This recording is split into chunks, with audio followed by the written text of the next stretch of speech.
శివానందలహరి 62వ శ్లోకం. ఆనందాశ్రుభిరాతనోతి పులకం నైర్మల్యతశ్చాదనం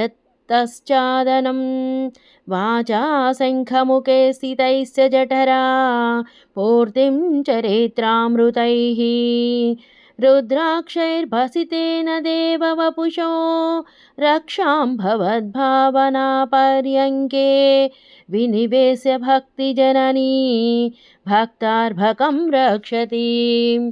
ఓ శూలపాణే, నీ భక్తి అనే తల్లి ఆనంద బాష్పాలతో రోమాంచము కలుగజేస్తుంది. విశుద్ధ భావాలనే బట్ట కప్పుతుంది. వేదవాక్ అనే శంఖం యొక్క చివరనున్న నీ చరిత్రమనే అమృతంతో కడుపును నింపుతుంది. రుద్రాక్ష విభూతులతో సర్వాంగాలకు రక్షణ కల్పిస్తూ భగవద్ధ్యానమనే మంచం మీద పరుండబెట్టి భక్తుడనే శిశువును సంరక్షిస్తూ ఉన్నది.